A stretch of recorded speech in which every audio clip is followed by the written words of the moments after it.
ये आकाशवाणी का गोरखपुर केंद्र है। अब आप सुकीर्ति अस्थाना से सुनेंगे प्रादेशिक समाचार।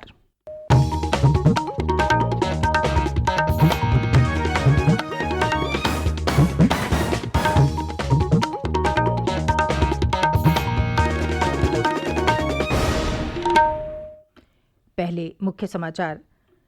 प्रधानमंत्री नरेंद्र मोदी आज राष्ट्रीय पंचायत राज्य दिवस पर वीडियो कॉन्फ्रेंस से देश भर की ग्राम पंचायतों को संबोधित करेंगे। देश में कोविड-19 के मरीजों के ठीक होने की दर बढ़कर लगभग 20% हुई। मुख्यमंत्री योगी आदित्यनाथ ने 20 से अधिक कोरोना मामलों वाले जिलों में वरिष्ठ प्रशासनिक अधिकारियों को भेजने के निर्देश दिए। और प्रदेश में कोविड-19 से 206 लोग स्वस्थ हुए। सक्रिय मामलों की संख्या 1280।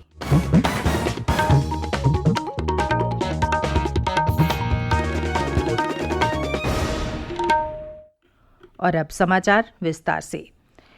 प्रधानमंत्री नरेंद्र मोदी आज राष्ट्रीय पंचायती राज दिवस के अवसर पर देश भर की ग्राम पंचायतों को संबोधित करेंगे। श्री मोदी लॉकडाउन के मद्देनजर वीडियो कॉन्फ्रेंस के जरिए विभिन्न प्रतिभागियों के साथ बातचीत करेंगे।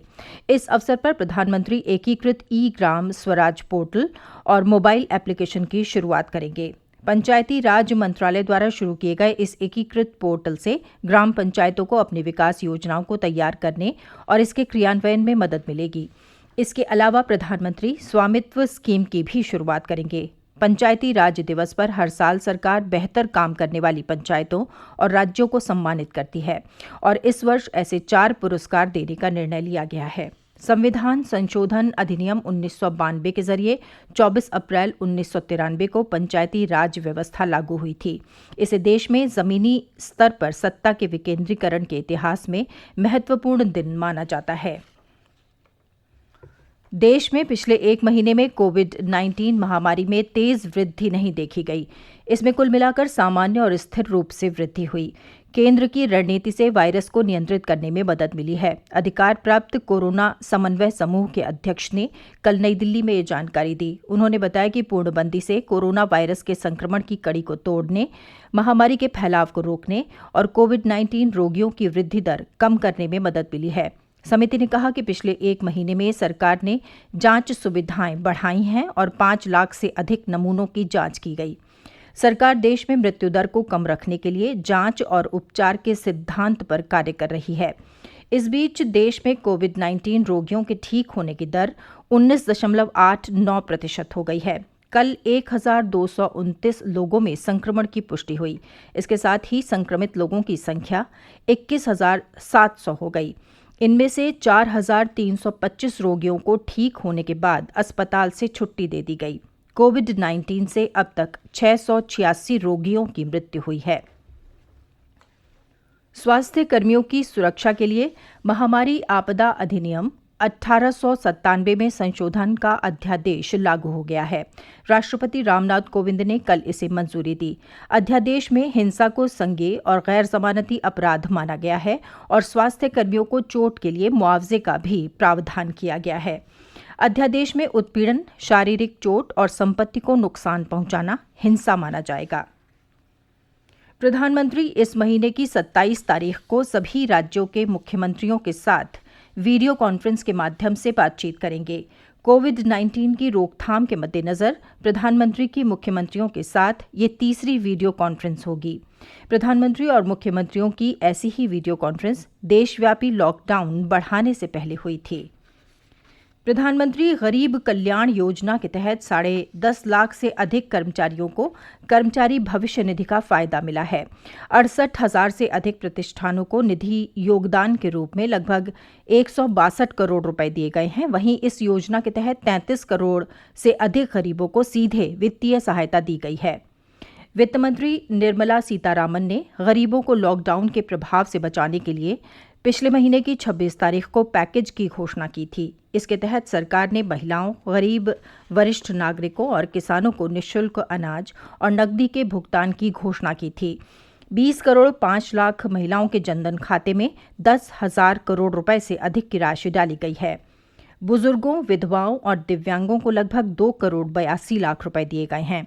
प्रधानमंत्री किसान सम्मान निधि की पहली किस्त के रूप में 16,000 करोड़ रुपए से अधिक की राशि 8 करोड़ किसानों के खाते में डाली गई है।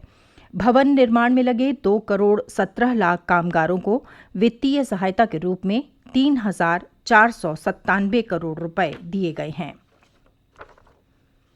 ये समाचार आप आकाशवाणी गोरखपुर से सुन रहे हैं।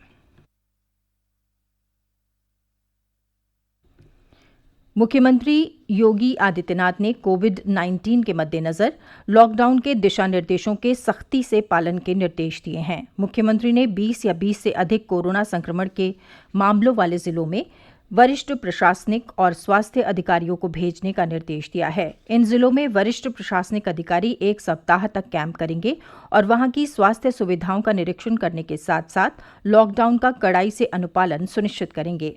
हमारे संवाददाता ने बताया है कि इन जिलों में आईजी स्तर के पुलिस अधिकारी भी नियुक्त किए जाएंगे। ये अधिकारी अपनी रिपोर्ट सीधे शासन को भेजेंगे।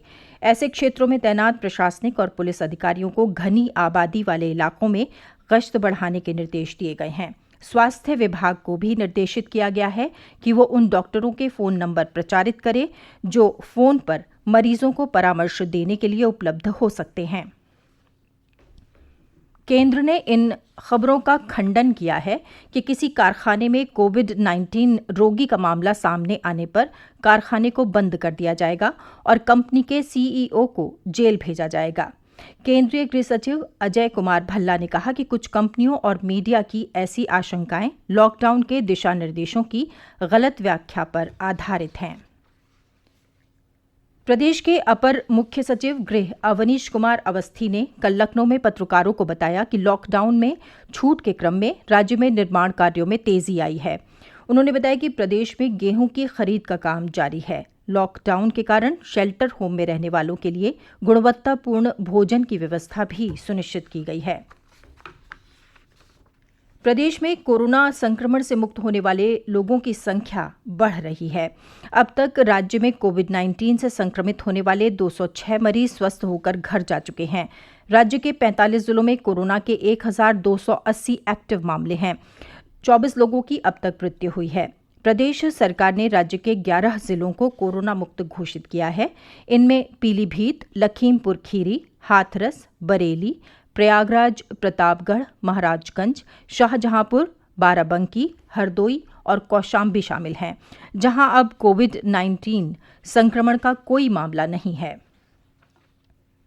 और अब कुछ संक्षिप्त समाचार।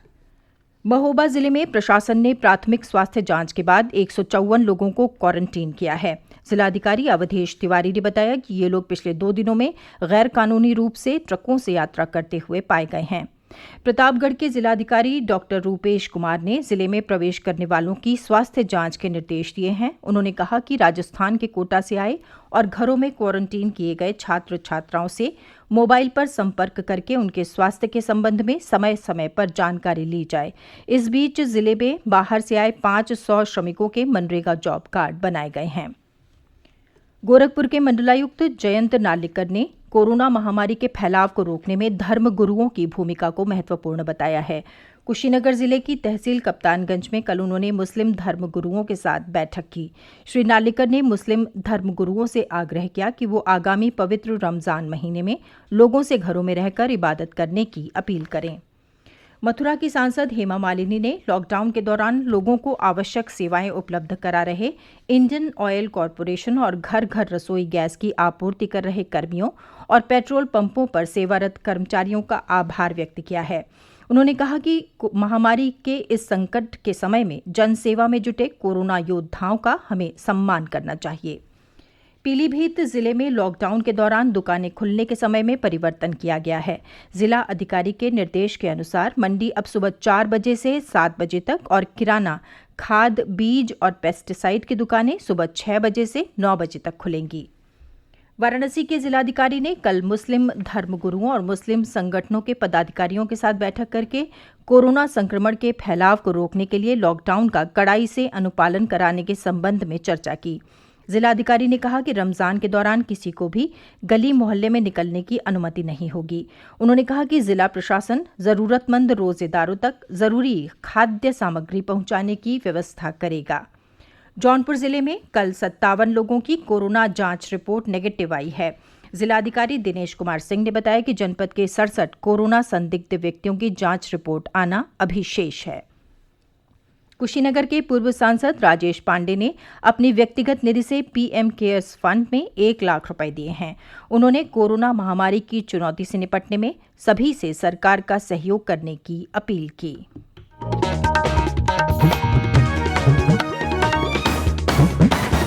और अंत में मुख्य समाचार एक बार फिर। प्रधानमंत्री नरेंद्र मोदी आज राष्ट्रीय पंचायती राज दिवस पर वीडियो कॉन्फ्रेंस से देश भर की ग्राम पंचायतों को संबोधित करेंगे। देश में कोविड-19 के मरीजों के ठीक होने की दर बढ़कर लगभग 20% हुई। मुख्यमंत्री योगी आदित्यनाथ ने 20 या 20 से अधिक कोरोना मामलों वाले जिलों में वरिष्ठ प्रशासनिक अधिकारियों को भेजने के निर्देश दिए और प्रदेश में कोविड-19 से 206 लोग स्वस्थ हुए। सक्रिय मामलों की संख्या 1280। इसके साथ ही समाचार बुलेटिन समाप्त हुआ। नमस्कार।